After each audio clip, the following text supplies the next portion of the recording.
Et salut. Salut. On est donc chez Sandrine et son homme qui s'appelle Christian. On est dans la colline. Vraiment, là on est perdu. D'ailleurs, ça capte pas. D'ailleurs, c'est pas un live. On est vraiment perdu dans la colline et elle va nous présenter son petit jardin. C'est parti. À toi, Madame Sandrine. Donc du coup, là, je te disais, il y a une pépinière. Donc ça, c'est une pépinière de boutures. Parce que Christian, c'est un grand fan de la bouture. Donc il fait toutes ses boutures de petits fruits, surtout de fruitiers, d'arbres aussi. D'accord. Et puis on a planté quelques arbres pour à terme avoir un peu plus de... T'as quoi comme arbre? Là, c'est des pommiers. Là, il y a un olivier là sur le côté. Puis sinon, ah, ça tient l'olivier ici? Ouais. Ah, ouais, un peu abrité du vent, tu vois, avec les moyens du vent. D'accord, j'aurais jamais dit. Parce qu'on a vraiment du vent. Ah ouais, t'en as un beau là. Ouais, celui-là, il est un peu plus protégé par le bâtiment en fait. Et du coup, celui-là, il fait des petites olives, des petites olivettes. Mais je croyais que ça gelait l'olivier. Alors oui, on le protège bien, et les années où il n'y a pas trop de... C'est surtout le vent glacial qui va le... D'accord. Mais non, sinon ça résiste quand même pas mal. Bah, sur Nyons, il y a l'olive de Nyons et il y a quand même des températures qui descendent à -15. Ça doit pas être les mêmes que nous alors, parce que nous ça gèle assez rapidement. Ouais, après c'est des variétés qui sont un peu plus résistantes. Ouais. Alors c'est parti. Donc voilà, donc là, tu as un petit coin verger tout neuf avec des amandiers, des pêchers, quelques pruniers. Ouais. Après on a une autre zone beaucoup plus loin dans les champs où on a un gros verger avec pommiers, poiriers, pruniers, cerisiers, enfin tout ce qui tient à nos altitudes et à notre climat. Et là tu as un début de jardin, donc surtout sur les plantes qui ont besoin d'être protégées des froids piquants de l'hiver. Parce que là t'es quel coteau du coup là, là on est plein sud là. Ah d'accord. Là on est plein sud et du coup on est protégé par les bâtiments. Ok. Ça permet d'avoir de la verveine citronnée et par exemple, tu vois. Qui arrive à tenir. Qui arrive à tenir et qui arrive à résister l'hiver malgré les froids. Bah, ça c'est les boutures de la saison. Ok. Voilà. Alors donc là c'est vraiment une construction avec un gros mur. On va passer dedans puis après on va passer en dessous. Allez. Donc les tomates on les met contre le mur pareil parce que sinon on a des tomates qu'au mois d'octobre. Eh oui. Au niveau du mûrissement, sinon ça tient pas quoi. Et ouais, c'est particulier. C'est à quelle Ouais, ça permet de compenser le fait que la nuit on peut tomber très froid même en plein été quoi. On arrive à descendre à 8-10 degrés quand il fait des vents comme ça. T'es à quelle altitude là? On est à 750 mètres. 750. Et on est en zone de montagne sèche et on est vraiment pas loin de Vieux-le-Fil. Et nous on a le climat plutôt du Vercors en fait. D'accord. On est influencé par le climat du Vercors. Donc là, voilà. Donc là, tu sens la différence de température. Ouais, c'est vrai. Donc là, tu es vraiment sur le mur. Ça protège bien même. À l'abri du vent. Donc il y a tout ce qui est fragile. La sauge, là, c'est de la sauge ananas. C'est une sauge qui craint le froid l'hiver. Et ici, on arrive à la tenir. Elle ressort tous les ans. Et elle a une belle odeur d'ananas quand tu la froisses. Ah ouais? Ouais. Je peux? Oui, vas-y. Ouais. Et du coup, pour aromatiser les plats, c'est un peu original. Alors pas tout. D'ananas, je sais pas, mais c'est une bonne odeur. Dans la journée, ça dépend des... Ah ouais, on sent un peu. Ouais. Ouais. Ah, excuse-moi, moi je trouve la pomme. Effectivement, là c'est plus vert. Alors moi j'en mets de partout. Je suis un peu une planteuse compulsive. Et j'ai tendance à en mettre de partout Chaque année je fais un super plan de jardin et chaque année je le respecte pas. Dès que j'ai des plants à planter et partout où il y a une place j'en mets. On en est tous là. Mais je crois que c'est ce qu'il faut faire. Voilà, tu vois là il y a un concombre, une courgette, les tomates. Bon après il y a les cassis parce qu'on fait quand même pas mal de petits fruits. Et là dans le mur t'as les artichauts. Ah ouais, en pagaille. Ouais, oh ils sont beaux même. Ouais, bah là ils se plaisent vraiment bien là dans le mur. Hop. Ah ouais. Ah ouais. Wow. Bon là c'est presque la fin là parce qu'il commence à avoir chaud là, il commence à avoir chaud et sec. Cette année on a eu vraiment de la pluie jusqu'au mi-juin et puis 2 fois de la grêle. Ah ouais, et nous aussi froid, ça a beaucoup plu. Froid, donc du coup ils ont un peu eu du mal cette année.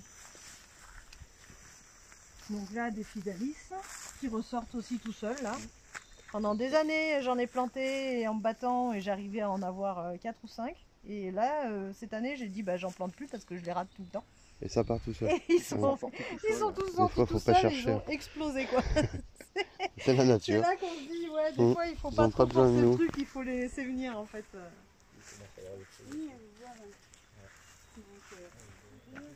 T'en as un paquet des artichauts. Ouais, ouais, on aime ça et puis on fait un peu de vente de tout ça. Ah d'accord. Tu fais vente au marché? Ouais, je fais vente au marché de tout ce qu'on a en excédent de production. D'accord. Sachant que notre principe c'est quand même d'abord l'autonomie alimentaire et ensuite l'excédent de production à la vente. Quoi. Ok. Et tu arrives à être autonome?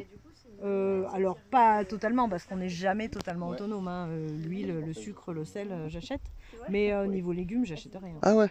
Ouais. Ah putain, c'est bien déjà. Je fais des conserves en fait. Je fais énormément de conserves. Mais t'en as assez pour. T'en as assez pour jamais en acheter quoi. Ces 2 dernières années en tout cas. Voilà. Après cette année, j'ai un peu peur parce que les courgettes l'année dernière, ça donne pas trop. j'en ramassais et cette année pour l'instant, elles n'ont pas démarré encore. Et piment, poivron? Poivrons. Donc là, c'est un test. Parce que les poivrons, chaque année, j'en plante, mais ils sont pas très vigoureux. Donc cette année, j'ai essayé en fait sur cette zone qui est bien chaude pour voir si ça produit mieux que. D'accord. Moi j'ai essayé. Là, t'as de la vigne. Donc là, là, on a de la vigne. Après, on a un gros talus là, fleuri avec que des fleurs comestibles. Ça, c'est un talus qu'on a fait ce printemps, donc il n'est pas encore stabilisé, il est encore un petit peu. Mais tu vois le type de terre qu'on a là, il est bien. Là, c'est clair, on s'en rend bien compte là. Terre bien sèche, bien dure. Certaines techniques qui et puis après, le jardin, c'est par là. Je passe devant. Vas-y. C'est vrai que je te dis, oui. Bon.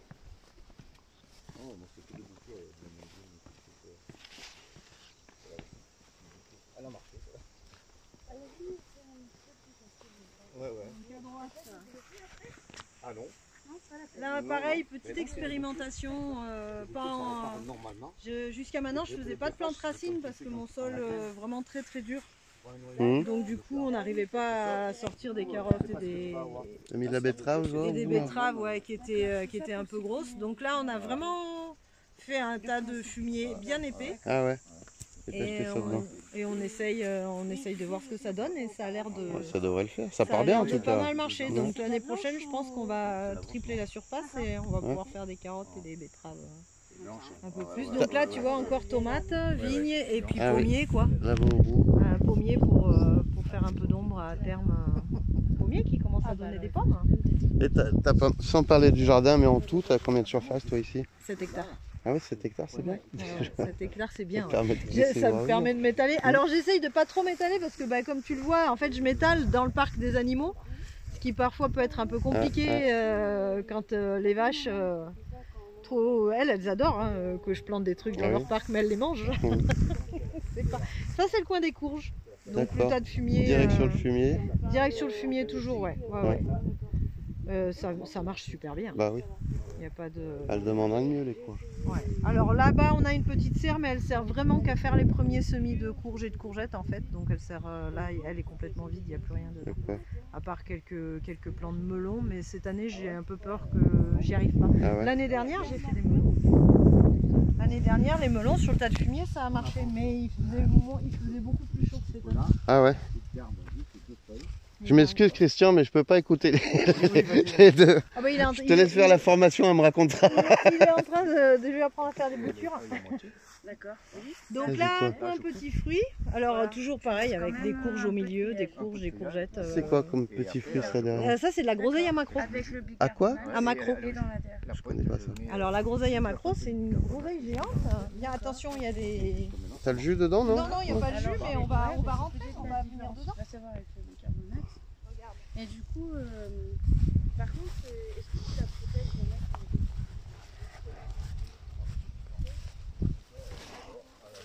Principalement, les fruits que je produis, c'est principalement du cassis et de la fraise.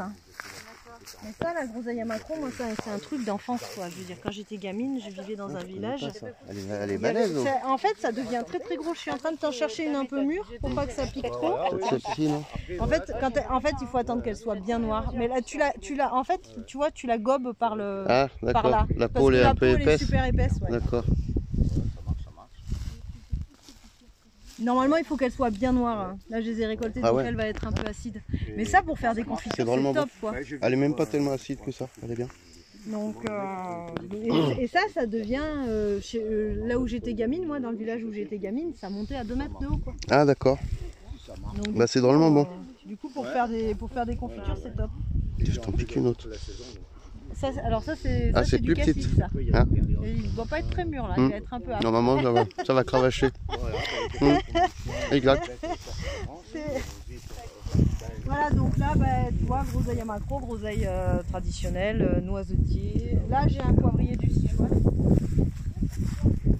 Il est planté depuis 5 ans et 4 ans et qui produit pour la première fois des fruits. Un poivrier du Sichuan. Ah oui, d'accord. En fait, c'est un poivrier sur lequel on mange pas la baie, on mange la coque. En fait. Ok, je connais pas. J'ai déjà entendu, mais je connais pas. En fait, c'est la coque qu'on va moudre et qui va poivrer les plats. D'accord. Et tu vires l'intérieur. Et tu vires la graine, ouais. Okay. Ah ouais. Alors pareil, ça c'est des trucs en fait on a fait plein de tests, hein, mais par rapport à notre altitude et tout, normalement ça tient pas, quoi. Ah. Mais là, là dans le talus, là, il a l'air de se sentir bien quand même. Ouais. Alors là-haut, moi j'ai une grosse haie de consoude que je broie régulièrement, je m'en sers pour faire mes plein purins, de choses. Là tu as de la fraise en pagaille. Alors j'ai de la fraise en pagaille, la production de fraises en fait c'est notre production professionnelle au printemps qui nous permet de rentrer des sous au printemps. D'accord. Donc du coup la fraise en fait tu vois j'en ai toute la bande là, bon là elle est bien propre parce que comme c'est fini en fait on s'en occupe plus. Ok. Normalement c'est des fraises quoi. Normalement c'est des fraises. Dedans, j'aurais une question pour toi pour les fraises. Alors cette année oui. Cette année oui. Cette année, comment je fais? Moi je laisse faire. D'accord. Je fais rien en fait. Ok. Mais quand même, cette année il a fait froid et humide et du coup elles ont été quand même bien voraces. Limaces et fourmis nous ont bien abîmé les fruits cette année. Ouais. D'accord. Ah, ouais. Alors les fourmis elles ont tendance à faire leur fourmilière sur un plan et puis après à aller récolter les fraises autour. Et donc après on détruit les fourmilières. En général elles déménagent un peu plus loin. Et, jusqu'à ce qu'en fait en gros c'est un peu la chasse entre... Ouais c'est ça, c'est un peu la bagarre de territoire, voilà. Celle qui emmerde le plus l'autre qui va gagner. D'accord. Merci. Mais ouais non après bon moi je suis en bio sur l'exploitation et puis de toute façon j'ai vraiment un principe d'essayer de partager et de respecter un peu l'espace. Donc après faut pas non plus que le partage il soit que dans un sens et pas dans le mien quoi. Ça c'est pas marrant. D'accord. Mais ça va, tu t'en sors quand même sinon, pour l'instant. Ça te pose pas. Tu vois, le plus gros souci qu'on a eu quand on a commencé à implanter des trucs ici, c'était les rats mulots. On a pris des chats pour ça. D'accord. Et puis voilà. Pour le reste on s'en accommode. Quoi. Ok. Cette année, les limaces, moi, elles m'ont dézingué toute la première série de récoltes. La cendre. Très bien la cendre. Alors nous, il pleuvait tous les jours là, entre 15 mai et 15 juin. D'accord. Du coup, les limaces, elles nous ont vraiment dézingué toute la première série de semis, quoi. Ok. Mais vraiment, quoi. Du coup, tout est très en retard parce on a dû replanter quand il a commencé à faire chaud et que les limaces sont rentrées. Mais le seul truc que je faisais, c'est de les ramasser le matin et le soir. Et puis, ok. Donc là, voilà. Après, attention où tu marches là, tu as des carrés un peu vieux, un peu au milieu de l'herbe. Là, c'est des zones de semis spontanés en fait. Ah d'accord. Ça, c'est de la mâche. Là, toutes les graines que tu vois au sol, en fait, dans la terre, c'est de la mâche. Ah d'accord. Donc là, maintenant qu'elle a bien semé, je vais tout arracher, je vais tout nettoyer, je vais rajouter une couche de fumier par-dessus. Et à l'automne, quand il va recommencer à pleuvoir, ça va ressortir et ça me fait de la salade pour l'hiver. D'accord. Là, c'est la roquette, même principe. En fait, elle se ressème toute seule et... C'est de la roquette sauvage, non? Non, c'est de la roquette normale. Elle ressemble vachement à la mienne. Et ça c'est vraiment les coins où on fait les salades pour l'hiver. Après, il y a eu un peu des semis spontanés de carottes, de tomates qu'on laisse en place parce que. Et puis cette plante rouge dont j'arrive jamais à me rappeler le nom, qui est très bien pour les salades aussi. Donc, en salade? En salade. Mais c'est de la roche, non? Oui, c'est ça. D'accord. Ensuite, Ensuite, des fraises. encore des fraises tout là. Là, tu as 300 mètres carrés de fraises en tout. Et là, t'as fini les fraises? Ouais, les fraises, c'est fini. C'est de la gariguette. Moi, elle commence très tôt. T'as un nid là-bas encore? Ouais, mais elles sont abîmées. Et ah ouais? elles ont l'air comme ça. Mais souvent... après, des fois, il y en a quelques-unes. Hein. Ah, mais les fraises, celles-là, oui. Mais regarde, tu vois. En fait, elles sont... Ah, elles sont un peu gâtées. Et en fait, elles sont cuites, elles cuisent de l'intérieur. Ouais. Alors, il y a une histoire de mouches qui pondent et qui, ah ouais, c'est ça, les abîment. Et après, il y a des histoires de... Et ouais. Tu vois, bah, regarde, typiquement, là, une fourmilière sur un plant de fraises. Mmh. Et ouais, c'est le jeu, hein. Ouais, c'est ça. Faut pas mettre des fraises chez elle aussi. Bah, forcément. Hein.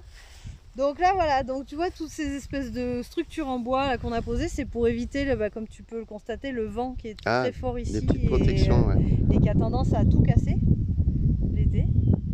Donc du coup, ça fait un peu coupe-vent. On a essayé de bricoler des coupe-vents. Et puis après, en alternant culture pérenne et culture saisonnière, on arrive aussi à faire des protections, des barrières contre le vent. Des naturels. Donc là c'est une future zone de petits fruits. On a implanté ça cette année au printemps. Et là, sur cette zone-là, il n'y a rien pour l'instant. Donc j'ai mis 3 bricoles. Mais là, on va développer encore le petit fruit sur ce point. Petit fruit, c'est quoi? Petit cassis? C'est cassis et groseille. D'accord. Là, j'ai mis aussi des plants de framboisiers, mais eux, ils vont déménager dans un autre coin du jardin, un peu plus à l'ombre et un peu plus humide. Ils se plaisent pas bien. Ils n'aiment pas tant que ça le soleil. Ouais, ils aiment pas quand c'est trop chaud. Framboisier, on a mis bien 4 ans pour comprendre comment ça fonctionnait. Ah ouais. On en a tué, hein. On en a tué un paquet. Pas bien compris, je crois. On galère avec le framboisier. Cette année, ça va. C'est mieux. Du coup, tu vas constater en fait que les framboisiers, là, voilà, ils sont à l'abri du vent, dans des caisses en bois. Carrément. Et voilà, et sur du fumier direct, parce que comme ça, l'hiver, parce que nous, l'hiver, en fait, ici, l'été c'est très sec, mais l'hiver c'est un marécage. Ah ouais. Le fait qu'ils aient les pieds dans l'eau ça leur les plaît tue vraiment pas du tout. Ah ouais. Donc là, ils sont dans des caisses en bois, directement dans le compost, et comme ça, au moins, ça draine et ils sont un peu secs, quoi. Bien vu. Donc là tu as le coin ratatouille. D'accord, petit poivron. Bon, je mets toujours quelques tomates. Quelques tomates en bas aussi, je les mets dans le mur, puis j'en mets aussi en bas parce qu'en fonction des années, on va avoir des années très chaudes, des années moins chaudes. Ça va mieux marcher là-haut, mieux marcher là, et inversement. Donc du coup, on essaye de diviser pour... Ça, c'est quoi, de l'aubergine, non? Ouais. Alors, aubergine greffée ici chez nous. Hein. L'aubergine standard chez nous, elle passe pas. D'accord. Là, c'est des cardons? Alors là, c'est des cardons, ouais. Donc là, c'est des cardons qui sont montés. Je vais les arracher dans l'été et comme ça, à l'automne, vont repousser des jeunes plants et au mois de novembre, je les couvre et pour Noël, je les vends après. J'en vends. Le plant directement, tu vends? Je les blanchis. Je les emballe, je les blanchis en novembre et après je vends directement les cardes. D'accord. Pour les gens parce qu'ici c'est une tradition. C'est du coin ça? Ouais, le cardon pour Noël c'est une tradition lyonnaise entre guillemets, mais du coup qui descend quand même jusqu'ici quoi. Le gratin de cardon à Noël c'est une tradition le repas. Je savais pas que ça venait jusqu'à là. Ouais, si. Les anciens ici ils achètent tous leur cardon pour le gratin de cardon à Noël. Donc, c'est bien. On fait un marché de Noël et on vend. On vend les cardons. Tu fais des bocaux? Ouais, je fais des bocaux aussi, ouais. Alors je les vends en frais aussi, mais je fais aussi des bocaux. Pour nous, parce qu'on adore ça aussi. Et puis si on en a de trop, comme ça on en vend un peu. Ouais. D'accord. Voilà. Là, il est grand ton jardin?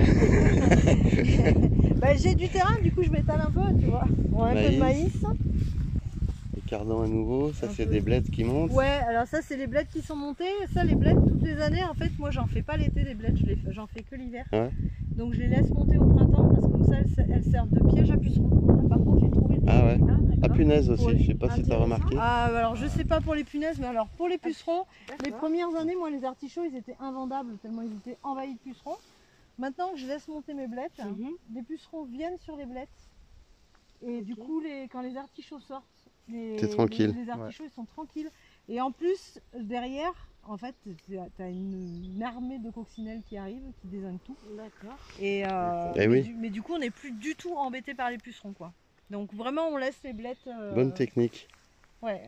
Et nous, les blettes, on n'en consomme pas l'été. De toute façon, on les consomme que l'hiver. Donc là, après, dans l'été, pareil, on va arracher les plants. Ça va, comme ça, c'est ressemé, ça va repousser pour l'hiver. Et pour l'hiver, après, on a de la blette tout l'hiver après. Hein. Ça arrive à tenir même au plus froid de l'hiver, là? Ouais, alors la blette, ouais. Costaud, hein, Ouais. Alors on a des blettes et on a de la poirée aussi. Les blettes et poirées, c'est un peu la même famille. C'est les plus rouges, les poirées, là, non? Non, oui, alors la rouge, c'est de la poirée, mais t'as vraiment... Ça, c'est de la poirée. Tu vois, ça va avoir une tige qui est beaucoup plus fine que la blette, en fait. Ça va pas faire une grosse carde. C'est une sorte de blette sauvage ou épinard sauvage. Et ça, c'est très très costaud. Ici, ça pousse très bien. D'accord. Et c'est très très bon à manger l'hiver. Ouais, c'est entre l'épinard et la blette, on en adore fait. ça, nous. Et du coup, c'est un peu mélangé. Il y a les deux. Ouais, il y a de la poirée rouge, c'est pareil, c'est entre la blette et la... Léger. Léger mélange. Donc là, c'est des courges longues de Nice qui font donc l'intermédiaire entre la courge et la courgette, quoi, qu'on peut récolter soit en mode courgette, soit en mode courge, qui me permet d'assurer le coup sur la courgette quand je suis pas sûre que mes courgettes vont donner quelque chose. En fait. Ah ouais. Tu les récoltes du coup plus jeunes? Ben ouais, au début, là, tu vois, je commence à en avoir quelques-unes là, donc je vais pouvoir les récolter. Après, j'en mets beaucoup, il y en a de partout en fait de la longue de Nice. Là, celles-là, je vais pouvoir les récolter en courgettes là, dès qu'elles vont commencer à être un peu grosses. Là. Et puis après, dès que je vais avoir des courgettes, je vais laisser les autres. Ouais. Fais des beignets, non, avec les fleurs? Non, pas trop. Je farcis beaucoup, plutôt cru. Je mange beaucoup les fleurs crues. Ah ouais? Ouais. Comme les fleurs qu'on a dans le talus ou les hémorrhocales qu'il y avait dans le talus là-bas aussi, on les consomme crus, farcis, souvent au fromage frais. Ouais, là, quand le vent s'arrête, hein, tu vois, il fait chaud. Toute la complexité d'avoir un jardin comme ça où il peut faire 10 la nuit et 40 la journée en fait. Tout le monde s'adapte. C'est évident. Là, t'as remis quoi? Les fameux framboisiers. Ah oui. On en a mis partout. En fait. Bon, haricots verts, fenouil. Oui, là, le fenouil. Ah oui, il est tout petit. Ah ouais. Bébé fenouil. Je l'avais pas vu. Le soleil comme ça marche? Ouais. Alors ils sont à l'ombre jusqu'à 10h, 10h30 le matin là. Parce qu'en fait le soleil il vient par là. Mais avec les arbres. Mais oui, ils tiennent quand même. Hein. Ils tiennent. Hein.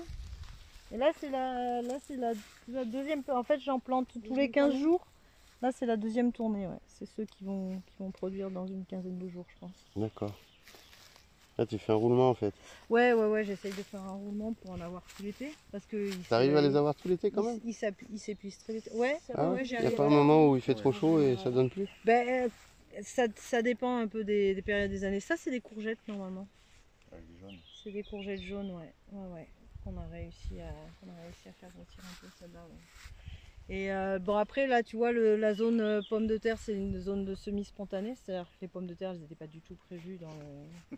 Mais bon, elles sont là, donc voilà. T'as de l'ortie, on dirait, dans le coin, je vois. Ouais, de l'ortie, on en a beaucoup, mais on en a de partout parce que comme on met beaucoup de fumier, forcément, c'est riche en azote, donc il y a beaucoup d'ortie. Et tu t'en sers du coup pour... Ouais, on la consomme aussi, donc c'est pour ça que je la laisse d'ailleurs. Là, c'est ma zone de premier haricot vert. Tout fin qui arrive. Mais comme tu peux le constater, c'est la zone la sinistrée, quoi. C'est la zone où vraiment elles ont été bouffées par les limaces. Ils galèrent un peu là. À part ceux-là qui étaient vraiment dans les orties et dans les pommes de terre, que les limaces leur ont foutu la paix, c'est les mêmes. Hein. Tu vois l'écart de... Mais ceux-là, ils rament un peu. Ouais. Bon, là, j'ai commencé à ramasser une poignée. Tiens, en parlant d'haricots, ça me fait penser. Ce petit cadeau. Regarde. C'est les haricots de Madagascar. Et ça, c'est pas des haricots. T'as un peu de tout. Mais tout ça. Alors je t'expliquerai après exactement ce que c'est, mais t'as un peu de tout. Des haricots, ça c'est plutôt rare, hein, tu les trouveras pas. Ah mais oui, mais j'ai vu sur ton site, mais comme je connais pas du tout, je maîtrise pas du tout, il va falloir que tu m'expliques bien. Je connais pas grand chose non plus, c'est la première année. Alors il y en a qu'on peut manger frais, d'autres qu'on peut manger en sec. Ça c'est des maïs multicolores, je sais pas si tu connais. J'en ai des... Ça c'est du plus rare, du noir, du morada. Ah ouais. C'est du maïs à manger frais. D'accord. Tu sais. Et puis voilà, tu as un peu de tout, tu regarderas. Oh, c'est cool. Oh, bah, merci. Quand c'était haricots, ils me font penser, tu auras de quoi faire du haricot là. Et alors à voir s'il s'adapte bien ou pas chez toi. Ah oui. Alors, haricot vert kilométrique, ah oui, j'ai vu sur tes publis, justement, ça m'intriguait voilà. celui-là. Là. Tu auras ta réponse par toi-même. Bah oui, si ça fait, ça marche là. Donc là c'est une zone où il n'y a pas grand-chose là. Parce que, les betteraves là-bas, je vois. Ouais, là il y a un peu des betteraves, c'est les semi-spontanées les betteraves en fait. Ah ouais. Il y a 2 choux rouges que j'ai mis là, mais que je vais laisser monter en graines. C'est une zone pareille de semis en fait. Tu vois, là, il y a les choux que j'ai laissé monter en graines l'année dernière. Ça c'est les choux ça? Ouais. D'accord. Ça c'est des choux verts, enfin les choux, je sais pas comment on dit, les choux lisses. Ouais. Du coup je vais les laisser grainer, après j'arrache tout, je refais tout le sol, et parce que là ça fait 2 ans qu'il n'y a pas eu de fumier sur cette partie. Donc du coup c'est... Régulièrement tu viens repasser du fumier? Ouais, partout. en fait comme la terre est très vivante, il est très vite consommé le fumier. Très vite. Et après dès qu'il n'y en a plus assez, comme on est vraiment sur... tu vois, ça c'est mon sol de base, ça, tu vois. Ah putain, ouais. C'est pas gagné quand tu pars sur ça. C'est du caillou, ah bah là c'est une fourmilière dedans. Mais c'est vraiment du caillou quoi. Donc, Et puis ça va mieux à force de l'améliorer? Et à force de pailler, de mettre du fumier, ça va mieux. Mais il faut pas que je l'oublie pendant 3 ans quoi. Ah sinon il revient à son état. Sinon l'argile reprend le dessus. Ah ouais. Quoi. C'est du fumier de vache que tu mets du coup? Alors fumier de vache et puis aussi fumier de mouton que je récupère chez mon voisin. Et puis un peu de fumier de poule, de nos poules qu'on a là, mais bon on n'en a pas beaucoup. Les poules, d'accord. Et là c'est un peu de céleri branche que j'ai planté comme ça en plus, puis un concombre au milieu là, pour la gloire. Mais là ouais c'est la zone qui va être à retravailler cet automne. La prochaine. Ah oui, alors Christian plante des arbres de partout. Il faut toujours que je fasse super gaffe parce il a raison. Il aime bien planter des arbres de partout. Mais il faut. Mais c'est vrai qu'une fois qu'il y aura les arbres, ce sera vraiment sympa là. Ce sera bien mieux, ouais. Surtout pour l'ombre. Ces plantes, elles te diront merci. Des maïs encore. Encore des maïs, ouais. On aime le maïs. Ouais, à manger frais, non? Ouais, puis en fait, comme je fais des conserves, je plante toujours beaucoup de choses qui se tiennent bien en conserve, quoi, et qui permettent d'avoir l'hiver des trucs qu'on n'a pas l'habitude de manger l'hiver. D'accord. Enfin, moi, le maïs en conserve, je l'achète jamais, jamais dans le commerce. On le fait, on la conserve et puis c'est tout. D'accord. Bon, là, il y a un reste de pois gourmands, les derniers qui montent en sol, graines pour la prochaine fois. Une bande de framboisiers. Et encore un carré de fraises. Encore des fraises? Mais celui-là de carré de fraises, il va disparaître l'année prochaine pour laisser la place à des framboisiers parce que c'est un coin qui est très à l'ombre et très humide en fait. Et du coup les fraises elles se plaisent pas du tout là. Elles pourrissent? Ouais, alors que les framboises elles se plaisent beaucoup là, comme tu peux le voir. Oui, s'il y a de l'eau, ils sont contents. Oui, je vois qu'il y a des framboises cachées.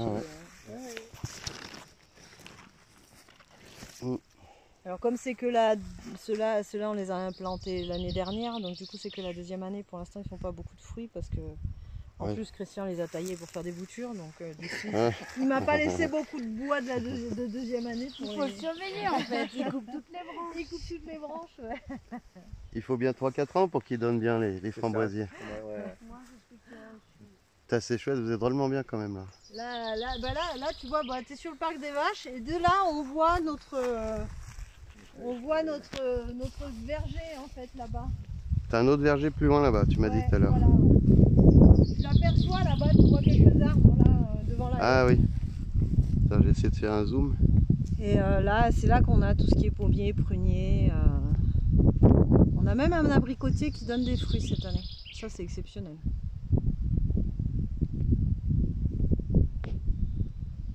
D'accord. C'est drôlement chouette.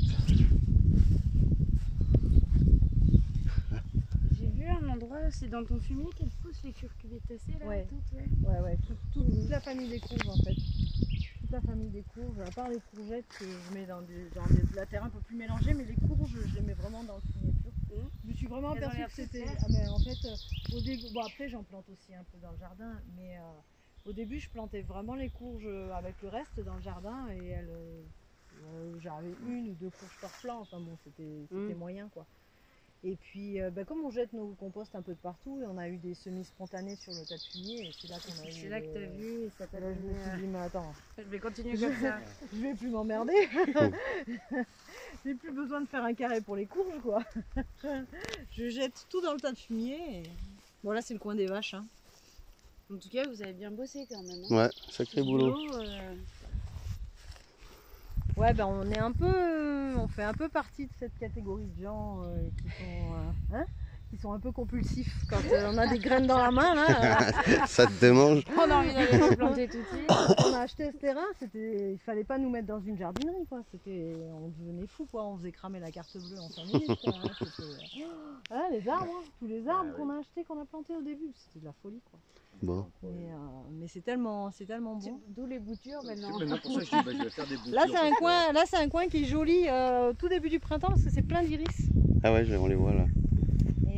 Et j'ai aussi du salsifis sauvage que je laisse en fait. Bah oui. Salsifis sauvage. Ouais. Tous les jours, ça fait Ouais. plaisir pour les yeux. Comment ça marche ça? C'est quoi salsifis sauvage? Bah alors le salsifis, tu connais? Oui. Vas-y. Comme tous les gamins qui ont détesté ça à l'école. Ouais.